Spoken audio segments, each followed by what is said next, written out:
வணக்கம். இந்த வீடியோவில் நம்ம வந்து பிளெண்ட் எப்படி யூஸ் பண்ணுறது அப்படிங்கிறது பார்க்கலாம். ஸோ இது மாதிரியான ப்ரொஃபைல் க்ரியேட் பண்ணுறதுக்கு இந்த பிளெண்ட் அப்படிங்கிற டூல் ரொம்ப யூஸ்ஃபுல்லாக இருக்கும். இதுக்கு முன்னாடி நம்ம ரிவால்வ் பார்த்துருப்போம், எக்ஸ்ட்ரூடு பார்த்துருப்போம், ஸ்வீப்பு பார்த்துருப்போம். இதில் எல்லாத்துலேயும் இல்லாத இன்னொரு ஆப்ஷன் தான் அந்த பிளெண்ட் அப்படிங்கிறது. ஃபார் எக்ஸாம்பிள் நீங்கள் இப்போது எக்ஸ்ட்ரூடு பார்க்குறோம் அப்படின்னா நம்ம என்ன பண்ணியிருப்போம், இப்போ இது மாதிரி ஒரு ஸ்கொயர் சம்திங் நம்ம ட்ரா பண்ணுவோம். இந்த ட்ரா பண்ணது வந்து இப்படி நம்ம எக்ஸ்ட்ரூட் ஆகும். எஸ், ஸோ இது வந்து நம்ம எக்ஸ்ட்ரூட்னு பார்த்துருப்போம். இப்போ இதோட ஹைட் என்னவோ அதே தான் ஸ்ட்ரெயிட்டாக ஃபுல்லாக இருக்கும், இது எக்ஸ்ட்ரூடு. ஸோ அதே ரிவால்வ் அப்படிங்கிறது நம்ம ஒரு ப்ரொஃபைல் இது சென்டர் ஆக்சஸாக வச்சுக்கிட்டு நம்ம இப்படி ஒரு ப்ரொஃபைல் ட்ரா பண்ணுறோம் அப்படின்னா இதே மாதிரி ப்ரொஃபைல் இந்த சைடும் வரும். பட் அது வந்து 360 டிகிரியில் இருக்கும். ஸோ இது வந்து ஒரு 3Dயாக இருக்கும். ஸோ இது வந்துட்டு ஒரு நம்ம ரிவால்வில் பார்த்துருப்போம். அதே ஸ்வீப் அப்படிங்கிறது இப்படி நம்ம ஒரு செக்ஷன் ஃப்ளோ பண்ணியிருப்போம். இதில் நம்ம என்ன ப்ரொஃபைல் ட்ரா பண்ணுறோமோ அந்த ப்ரொஃபைல் அப்படியே இங்கே வந்து நம்மளுக்கு ஃப்ளோ ஆகும். அதை வந்துட்டு அதை வந்து நம்ம ஸ்வீப் அப்படின்னு பார்த்துருப்போம். பட் இங்கே நம்ம என்ன பண்ண போகிறோம் அப்படின்னு பார்த்தீங்கன்னா, ஸோ இங்கே எப்படி இருக்க போகுது, இந்த பிளண்டில் என்ன டிஃப்ரெண்ட் அப்படின்னு பார்த்தீங்கன்னா, இந்த இடத்துல ஒரு செக்ஷன் இருக்குது. இங்கே பக்கத்தில் பாருங்கள், இங்கே ஒரு ஸ்கொயர் இருக்குது, இது ஒரு செக்ஷன். இந்த ஸ்கொயர் வந்து செப்பரேட்டாக ஒரு செக்ஷன், இதோட டைமென்ஷன் வேறையாக இருக்கும். அதே மாதிரி இந்த மிடில் இங்கே இருக்கக்கூடியது இது வேறு செக்ஷன். இங்கே ஒரு ஸ்கொயர் இருக்குல்ல, இதோட டைமென்ஷன் வேறையாக இருக்கும். அதே மாதிரி இந்த எண்டில் இருக்கக்கூடியது இங்கே வந்து வேறு ஒரு செக்ஷன். ஸோ அப்போ ஒரு 3 செக்ஷனை நம்ம வந்துட்டு 3ன்னு கிடையாதுங்க, அது இந்த ட்ராயிங்கில் 3 இருக்குது. ஸோ 3 செக்ஷனை வந்து நம்ம வேரியஸ் டைமென்ஷன் உள்ள செக்ஷனை வந்து ஒன்றா மெர்ஜ் பண்ணியிருக்கோம். அப்போ என்ன ஆகும் அப்படின்னா, ஃபார் எக்ஸாம்பிள் இது வந்து ஒரு 5 mm இல்லை ஒரு 10 mm இருக்குது, இது 5 இருக்குது அப்படின்னா இது வந்து இதோட ஹைட்லேருந்து வந்து 2 தான் இருக்குது அப்படின்னா அப்போ இங்கேருந்து அப்படியே டவுன் ஆகிட்டே போகும். 4 கார்னருமே டவுன் ஆகும். நம்மளுக்கு இந்த பிரமிடு இப்போ கேள்விப்பட்டிருப்பீங்க. ஸோ அது மாதிரி 4 கார்னருமே நம்மளுக்கு வந்து டவுன் ஆகிட்டே போகும். பட் இதை வந்து நம்ம வேறு எந்த ஃபீச்சர்லையுமே ட்ரா பண்ண முடியாது. ரிவால்வ்லையோ எக்ஸ்ட்ரூட்லேயோ நம்ம ட்ரா பண்ண முடியாது. அப்போ நீங்கள் எக்ஸ்ட்ரூடில் ட்ரா பண்ணீங்க அப்படின்னா எப்படி இருக்கும், ஃபார் எக்ஸாம்பிள் இப்படி நம்ம ட்ரா பண்ணிடுறோம்.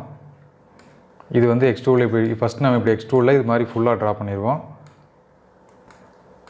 இப்படி இருக்கும். ஸோ அதுக்கப்புறம் நீங்கள் என்ன பண்ணணும், இங்கிருந்து இது வரைக்கும் டேப்பராக ஒரு லைன் வரைஞ்சி இந்த சர்ஃபேஸ் மட்டும் தனியாக ரிமூவ் பண்ணணும். அதுக்கப்புறம் இங்கே ஒரு டேப்பர் ரிமூவ் பண்ணி இங்கே ஒன்று ரிமூவ் பண்ணணும். மறுபடியும் ரொட்டேட் பண்ணிவிட்டு ஆப்போசிட்டில் இது மாதிரி நம்ம ஒரு டைம் ட்ரா பண்ண வேண்டியது 3 எக்ஸ்ட்ரூடு 4 எக்ஸ்ட்ரூடு யூஸ் பண்ணி நம்ம நிறையா ஃபீச்சர் ஆட் பண்ணிகிட்டே போகணும். அப்போ தான் நமக்கு இது மாதிரியான ப்ரொஃபைல் கிடைக்கும். அப்போ இதை நம்ம சிம்பிளாக எப்படி ட்ரா பண்ணலாம் அப்படின்னா அதுக்கு தான் இந்த பிளெண்ட் அப்படிங்கிற டூல் ரொம்ப யூஸ்ஃபுல்லாக இருக்கும். சரி வாங்க, இப்படி பிளெண்ட் எப்படி யூஸ் பண்ணுறது அப்படிங்கிறத நம்ம இப்போ சாஃப்ட்வேரில் பார்க்கலாம். ஸோ இப்போ நான் கிரேயோவில் நியூ போய்க்கிறேன்.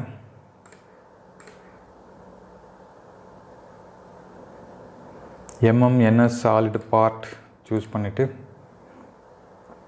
ஓகே. ஸோ நம்ம ஃபஸ்ட்டு இப்போ பிளெண்ட் ட்ரா பண்ணலாம். ஸோ பிளெண்டுக்கு நீங்கள் டேரெக்டாகவே பிளெண்டு டூலுக்குள்ளே போயிடுங்க. ஸோ பிளெண்டு டூல் எங்கே இருக்குது அப்படின்னா இந்த ஷேப் இருக்கு இல்லையா, இதில் வச்சு நேரமாக இருக்கும். இதை நீங்கள் கிளிக் பண்ணிங்க அப்படின்னா இங்கே வந்து ஃபஸ்ட் இருக்கிற ஆப்ஷன் தான் பிளெண்டு. ஸோ இந்த பிளெண்டு ரொட்டேஷனல் பிளெண்டு இது எல்லாமே நம்ம பார்க்கலாம். ஃபஸ்ட் நம்ம பிளெண்டு பார்த்துருவோம். ஸோ பிளெண்டை கிளிக் பண்ணிவிட்டு ஸோ இப்போ நான் பிளெண்டு கிளிக் பண்ணது எனக்கு டேஷ்போர்டு ஓப்பன் ஆயிடுச்சு. இந்த டேஷ்போர்டில் பார்த்தீங்கன்னா ஃபஸ்ட் எடுத்தது அந்த பிளெண்டோட ப்ரொஃபைல் இங்கே இருக்குது, பிளெண்டோட ஐக்கான் இங்கே இருக்குது. அடுத்தது வந்துட்டு சாலிடாக சர்ஃபேஸாக நம்ம சூஸ் பண்ணிக்க முடியும். ஸோ பிளெண்டோட செக்ஷன் கொடுத்துருக்காங்க, மெட்டல் ரிமூவிங் அந்த திக்னஸ் கொடுத்துருக்காங்க, செலக்டட் செக்ஷன் கொடுத்துருக்காங்க. ஸோ கீழே வந்து டேப் இருக்குது. நம்ம வந்து இந்த டேப் தான் பார்த்திங்கன்னா லைட்டாக பிங்க் கலரில் இருக்குது. ஸோ ஃபஸ்ட் நான் செக்ஷன் அப்படிங்கிறதுக்குள்ளே போய்க்கிறேன். உள்ளே போயிட்டு இங்கே நமக்கு 2 ஆப்ஷன் கொடுத்துருக்காங்க. ஆல்ரெடி நீங்கள் செக்ஷன் வச்சுருந்தீங்க அப்படின்னா அந்த செக்ஷனை செலக்ட் பண்ணிக்க முடியும். அப்படி இல்லை அப்படின்னா நீங்கள் புதுசாக செக்ஷன் வந்து க்ரியேட் பண்ணிக்க முடியும். ஸோ நான் வந்து செக்ஷன் எனக்கு செலக்ட் பண்ணுறதுக்கு இல்லை அப்படிங்கிறதுனால நான் வந்து இப்போ க்ரியேட் பண்ணிக்கிறேன். ஸோ ஃபஸ்ட் ஒன்னில் போயிட்டு டிஃபைனில் போயிட்டு நான் வந்து இப்போது இந்த பிளேன் சூஸ் பண்ணிவிட்டு ரைட் பிளேன் சூஸ் பண்ணிவிட்டு ஸ்கெட்சு போகிறேன், ஸ்கெட்சு வியூ. ஸோ இப்போ நான் வந்துட்டு ஒரு ஃபஸ்ட்டு சென்டர் லைன் ட்ரா பண்ணிக்கிறேன். எனக்கு கன்ஸ்ட்ரைன் வேணும் அப்படிங்கிறனால சென்டர் லைன் ட்ரா பண்ணிக்கிறேன். அதுக்கப்புறம் ஜஸ்ட் ஒரு ரெக்டாங்கிள் போயிட்டு இப்படி ஒரு ரெக்டாங்கிள் ட்ரா பண்ணுறேன். இந்த ரெக்டாங்கிள் வந்து சிமெட்ரிக்காக இருக்கிற மாதிரி ட்ரா பண்ணிக்கிறேன். அப்புறம் சிமெட்ரிக் இல்லை அப்படின்னு நீங்கள் சிமெட்ரிக் பண்ணிக்கோங்க. இது நான் வந்து ஒரு 200, இது ஒரு 200 கொடுக்குறேன். இது வந்து என்னோடய ஃபஸ்ட்டு ஸ்கெட்ச். ஸோ இது முடிச்சு ஓகே கொடுத்தாச்சு. இப்போ ஓகே கொடுத்ததையும் ஆட்டோமேட்டிக்காகவே இது என்ன ஆகும் அப்படின்னா இங்கே பாருங்கள், செக்ஷனில் போய் பாருங்கள். ஃபஸ்ட்டு செக்ஷன் முடிஞ்சுது. ரெண்டாவது செக்ஷன் ஃபஸ்ட்டு செக்ஷன்லேருந்து செகண்ட் செக்ஷன் எவ்வளோ டிஸ்டன்ஸ் வேணும் அப்படின்னு கேட்குது. ஸோ நான் வந்து அந்த டிஸ்டன்ஸும் நான் 200 கொடுக்குறேன். 200 கொடுத்துட்டு இப்போ நான் மறுபடியும் ஸ்கெட்ச் போகிறேன். ஸ்கெட்ச். ஸோ அப்போ என்ன ஆயிடுச்சு அப்படின்னா இங்கே பார்த்தா உங்களுக்கு கிளியராக தெரியும். இது நான் வந்து ஃபஸ்ட்டு ட்ரா பண்ண ஸ்கெட்ச்சு. இந்த ஸ்கெட்சிலேருந்து 200 mm தள்ளி ஆட்டோமேட்டிக்காக அங்கே ஒரு பிளேன் க்ரியேட் ஆகிருச்சு. அந்த பிளேனில் நான் இப்போ அடுத்த செக்ஷன் நான் ட்ரா பண்ண போகிறேன். ஓகே, ஸோ இதை நான் வந்து இங்கேயும் நம்ம சென்டர் லைன் வேணும் அப்படின்னா நீங்கள் ட்ரா பண்ணிக்கலாம். ஸோ நெக்ஸ்ட் வந்துட்டு இங்கேயும் நான் வந்து ஸ்கொயர் போயிட்டு இப்போ நான் வந்து ஆல்ரெடி நான் ட்ரா பண்ணது இங்கே டாப்பில் இருக்குது, நீங்கள் பார்த்தீங்கன்னா தெரியும். இப்போ நான் ட்ரா பண்ணுறது இங்கே ட்ரா பண்ணுறேன். ஆல்ரெடி நான் ட்ரா பண்ணது இங்கே இருக்குது. இதோட ஸ்டார்ட் பாயிண்ட் இங்கே இருக்குது, இதோட ஸ்டார்ட் பாயிண்ட் இங்கே இருக்குது. ஸோ ஸ்டார்ட் பாயிண்ட் எல்லாம் ஒரே நேர் வர மாதிரி பார்த்துக்குங்க. இதை நான் வந்து இப்போ ஒரு 100ன்னு கொடுக்குறேன். ஓகே, 100 கொடுத்துட்டேன். ஸோ இப்போ இதோட ஸ்டார்ட் பாயிண்ட் ஒரே இடத்துல இருக்குது. மேபி ஃபார் எக்ஸாம்பிள் இந்த இடத்துல ஸ்டார்ட் பாயிண்ட் இருந்துச்சு, மாறி இருந்துச்சு அப்படின்னா என்ன பண்ணுறது?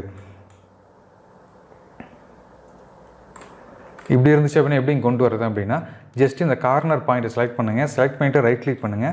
ரைட் கிளிக் பண்ணிங்கன்னா ஸ்டார்ட் பாயிண்ட் வரும். ஸ்டார்ட் பாயிண்ட் கிளிக் பண்ணி இங்கே வந்துடும். மேபி ஒரு சிலருக்கு இது கீழே வந்த மாதிரி இருக்கலாம். அப்போ ப்ராப்ளம் இல்லை. மறுபடியும் இதே பாயிண்ட்டை செலக்ட் பண்ணிவிட்டு மறுபடியும் நீங்கள் ரைட் கிளிக் பண்ணி ஸ்டார்ட் பாயிண்ட் கொடுங்க. இப்போ கீழே டவுன் ஆயிரும். ஸோ நம்மளுக்கு வந்து ரைட் சைடில் தான் மூவ் ஆகணும். ஸோ அகைன் செலக்ட் பண்ணிவிட்டு மறுபடியும் ரைட் கிளிக் பண்ணி மறுபடியும் ஸ்டார்ட் பாயிண்ட் கொடுத்தோம் அப்படின்னா ஆட்டோமேட்டிக்காக இந்த பக்கம் க்ரியேட் ஆயிரும். இப்போ நான் அகைன் ஓகே கொடுக்குறேன். இப்போ பாருங்கள், இது வந்து ஃபஸ்ட்டு ஸ்கெட்சு, இது வந்து செகண்ட் ஸ்கெட்சு. ரெண்டுக்கு வந்து டேப்பராக ஆட்டோமேட்டிக்காக ஒரு ஜென்ரேட் ஆகிருக்கு. இன்னும் ஒரு ஸ்கெட்ச் வேணாலும் நீங்கள் ஆட் பண்ணலாம். எத்தனை ஸ்கெட்ச் வேணாலும் ஆட் பண்ணலாம். நான் மறுபடியும் இன்சர்ட் ஸ்கெட்ச் போகிறேன். செக்ஷன் 3 ஆல்ரெடி ஸ்கெட்சில் ஃபஸ்ட் ஸ்கெட்ச் 2லேருந்து எவ்வளோ தூரம் டிஸ்டன்ஸ் வேணும், இல்லை எனக்கு ஸ்கெட்ச் 1லேருந்து டிஸ்டன்ஸ் வேணும் அப்படின்னு நீங்கள் சூஸ் பண்ணிக்கலாம். ஸ்கெட்ச் 1லேருந்து எவ்வளோ டிஸ்டன்ஸ் கொடுக்கணும். நான் வந்து ஸ்கெட்ச் 2லேருந்து அகைன் நான் வந்து ஒரு 200 டிஸ்டன்ஸ் கொடுக்குறேன். இங்கே பாருங்கள், இது வந்து ஸ்கெட்ச் 1, இது ஸ்கெட்ச் 2, இப்போ ஸ்கெட்ச் 3. இப்போ நான் வந்து ஸ்கெட்ச் 2க்கும் ஸ்கெட்ச் 3க்கும் டிஸ்டன்ஸ் 200 கொடுத்துருக்குறேன். இல்லை எனக்கு வந்து ஸ்கெட்ச் 1க்கு வேணும் அப்படின்னா நீங்கள் செக்ஷன் 1 செலக்ட் பண்ணிங்க அப்படின்னா இங்கேருந்து அடுத்ததுக்கு அப்போ இங்கே நான் வந்து 400 கொடுக்கணும். So 400 distance. ஸோ நீங்கள் கொடுத்து ஸ்கெட்ச் கொடுத்தீங்க அப்படின்னா அடுத்து இங்கே ஒரு பிளேன் க்ரியேட் ஆகிரும். இதில் நம்மளுக்கு வந்து நம்ம ட்ரா பண்ணலாம். இதில் நமக்கு அட்வான்டேஜ் என்ன அப்படின்னா ஃபஸ்ட்டு ஸ்கெட்ச் செகண்ட் ஸ்கெட்ச் ரெண்டுமே உங்களுக்கு விசிபிளாக தெரியும் நீங்கள் க்ரியேட் பண்ணுறதுக்கு. ஓகே, இங்கே வந்து நான் 3வது ஒரு ஸ்கெட்ச் ட்ரா பண்ணுறேன். ஸோ இது வந்து இன்னும் இதோட பெருசாக ட்ரா பண்ணுறேன். ஓகே, ஸோ இதோட டிஸ்டன்ஸ் நான் வந்து ஒரு 400 கொடுக்குறேன். ஸோ அப்படின்னா இது வந்து ஒரு 200. ஓகே, மேக்ஸிமம் மிடில் இருக்குன்னு நினைக்கிறேன். அதே மாதிரி இந்த ஸ்டார்ட் பாயிண்ட் கரெக்டாக இருக்கான்னு செக் பண்ணிக்கங்க. செக் பண்ணிட்டு ஓகே கொடுங்க. இப்போ பாருங்கள் எனக்கு எப்படி வந்திருக்குன்னு கர்வாக க்ரியேட் ஆகிருக்கு.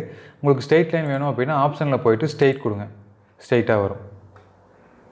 இங்கே ஸ்மூத் கொடுத்தீங்க அப்படின்னா இது மாதிரி கர்வாக வரும். ஸ்ட்ரெயிட் கொடுத்தீங்க அப்படின்னா ஸ்ட்ரெயிட்டாக வரும். ஓகே, ட்ரிஜெக்ட்ரி இதுக்கு ஓப்பன் ஆகலை. ஸ்மூத்து போனோம் அப்படின்னா ட்ரிஜெக்ட்ரி ஓப்பன் ஆகும். ட்ரிஜெக்ட்ரி ரெண்டுமே ஃப்ரீ ட்ரிஜெக்ட்ரி தான். நான் ட்ரிஜெக்ட்ரி எதுவுமே செலக்ட் பண்ணல. நீங்கள் இங்கே ட்ரிஜெக்ட்ரி சேஞ்ச் பண்ணிங்க அப்படின்னா உங்களுக்கு சேஞ்ச் ஆகும். இதில் நீங்கள் ஒரு ட்ரிஜெக்ட்ரி ஃப்ரீ அப்படின்னு ஸ்ட்ரெயிட்டாக இருக்குது. இப்போ இதுக்கும் நடுவில் நீங்கள் ஒரு லைன் ட்ரா பண்ணிவிட்டு அந்த லைனை நீங்கள் ட்ரிஜெக்ட்ரியாக சூஸ் பண்ணிங்க அப்படின்னா ஸோ அதுக்காக வந்து இது பெண்ட் ஆகும். நெக்ஸ்ட்டு பாடி, நம்ம பாடியில் ஆட் பண்ணிக்கலாம். ஸோ இது வந்து ப்ராப்பர்ட்டிஸ். ஸோ இப்போ நான் ஸ்ட்ரெயிட் கொடுக்குறேன், கொடுத்துட்டு ஓகே. இப்போ பாருங்கள், ஸோ இது மாதிரியான ஒரு ப்ரொஃபைல் க்ரியேட் பண்ணணும் அப்படின்னா நம்ம வந்துட்டு இந்த பிளண்ட் இருந்துச்சு அப்படின்னா தான் ஈஸியாக க்ரியேட் பண்ண முடியும். ஓகே, ஸோ இப்போ அந்த ஏரோ மார்க் சேஞ்ச் ஆகிருந்தால் என்ன எப்படி இருந்திருக்கும் மேபி உங்களுக்கு இன்னொரு டவுட் வரலாம். அகைன் நான் பிளண்டை செலக்ட் பண்ணிவிட்டு எடிட் டெஃபினிஷன் போகிறேன். எடிட் டெஃபினிஷன் போயிட்டு ஸ்கெட்ச் போகிறேன், செக்ஷன் போகிறேன். செக்ஷனில் போயிட்டு செகண்ட் ஸ்கெட்சை சூஸ் பண்ணுறேன், இல்லை நான் வந்து தேர்டு ஸ்கெட்சை சூஸ் பண்ணுறேன். இதை சூஸ் பண்ணிவிட்டு இப்போ நான் வந்து அகைன் ஸ்கெட்சு கிளிக் பண்ணுறேன். அப்போ என்ன ஆகும் அப்படின்னா எனக்கு தேர்ட் ஸ்கெட்ச் வந்து இங்கே ஓப்பன் ஆயிரும். இதில் ஸ்டார்ட் பாயிண்ட் வேறு பக்கம் இருந்தால் என்ன ஆயிருக்கும். ஓகே, நான் ஸ்டார்ட் பாயிண்ட் வந்து இந்த இடத்துல இருக்கிற மாதிரி திங்க் பண்ணிக்கலாம். ஸோ இந்த இடத்துல ஸ்டார்ட் பாயிண்ட் நான் கொடுக்குறேன். ஓகே, இப்போ நான் கொடுத்துட்டு ஓகே கொடுக்குறேன். இப்போ பாருங்கள் உங்களுக்கு ப்ரொஃபைல் எப்படி இருக்குது அப்படின்னு. ஸோ இது மட்டும் டில்ட் ஆன மாதிரி இருக்கும். அதாவது நீங்கள் கார்னர் 1 2 3 4ன்னு எடுத்துருக்கீங்க அப்படின்னா அதாவது லாஸ்ட்டு ஸ்கெட்சோட ஃபஸ்ட்டு கார்னர் வந்து செகண்ட் ஸ்கெட்சோட 2வது கார்னரில் போய் மேட்ச் ஆகிருக்கும். இங்கே பாருங்கள், ஸோ இங்கே இருக்கிறது வந்து இங்கே போய் மேட்ச் ஆகிருக்கு. அப்போ அப்படியே வந்து ஒரு டில்ட் ஒரு 90 டிகிரி ரொட்டேட் ஆகிட்டு போனால் எப்படி இருக்கும் அது மாதிரி போகும். ஸோ உங்களுக்கு அது மாதிரி வேணும் அப்படின்னா நீங்கள் அந்த மாதிரி ஆங்கிள் அந்த ஸ்டார்ட் பாயிண்ட் வேறு மாதிரி கொடுக்கறது மூலமாக நான் இது மாதிரி க்ரியேட் பண்ண முடியும். ஸோ உங்களுக்கு புரிஞ்சுக்கணும்னு நினைக்கிறேன். ஸோ இதே மாதிரி நான் இன்னொரு எக்ஸ்ட்ரா ஒன்று ஆட் பண்ணுறேன். இப்போ நான் வந்து 4 சைடு 4 கார்னர் இருக்க நான் ட்ரா பண்ணியிருக்கேன். இப்போ நான் ட்ரையாங்கிள் ட்ரா பண்ண என்ன ஆகும், இல்லை ஒரு சர்க்கிள் ட்ரா பண்ண என்ன ஆகும். அப்போ உங்களுக்கு டவுட் வரலாம். நான் இப்போ போயிட்டு இன்செட் போய்க்கிறேன். 5வது ஒன்று க்ரியேட் பண்ண போகிறேன். இதோட டிஸ்டன்ஸ் நான் 200 கொடுக்குறேன். இதை வந்து மறுபடியும் ஸ்கெட்சு போகிறேன், ஸ்கெட்சு வியூ. இப்போ நான் வந்து ஒரு சர்க்கிள் ட்ரா பண்ணுறேன்.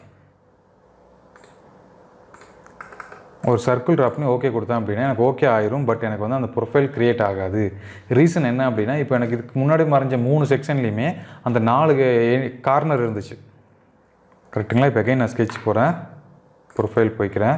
எனக்கு இந்த 4 இடத்துல கார்னர் இருந்துச்சு. ஃபஸ்ட்டு கார்னர், செகண்ட் கார்னர் இருந்துச்சு. பட் எனக்கு இந்த சர்க்கிளில் கார்னர் கிடையாது. ஸோ அப்போ என்ன பண்ணணும் அப்படின்னா, நம்ம வந்து அந்த கார்னர் கிரியேட் பண்ணணும். இந்த சர்க்கிளில் பார்த்தீங்க அப்படின்னா உங்களுக்கு ஸ்டார்ட் பாயிண்ட் கிடையாது. ஸோ நம்ம ஸ்டார்ட் பாயிண்ட் வந்து கிரியேட் பண்ணணும்.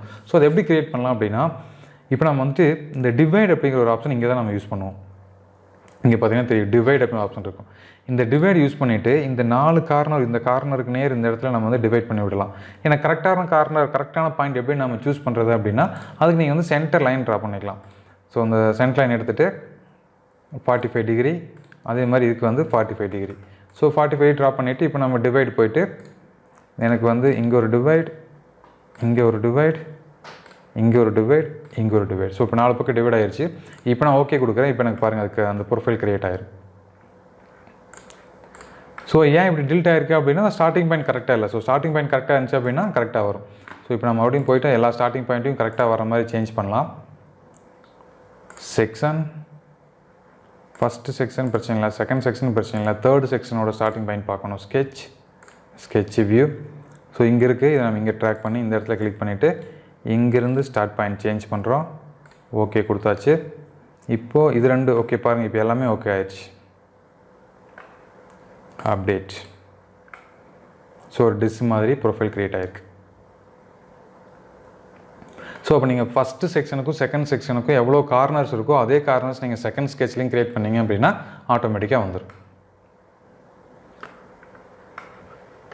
ஸோ இது உங்களுக்கு புரிஞ்சுக்கணும்னு நினைக்கிறேன். நான் ஒவ்வொரு வீடியோவில் சொல்கிற மாதிரி இதோட நிறுத்திடாதீங்க. இது நீங்கள் வீடியோ பார்க்குறது மட்டும் பத்தாது, கண்டிப்பாக ஒர்க் பண்ணி பாருங்கள். ஒர்க் பண்ணி பார்த்தீங்க அப்படின்னா மட்டும்தான் நீங்கள் நிறையா கற்றுக்க முடியும். ஓகே, நன்றி.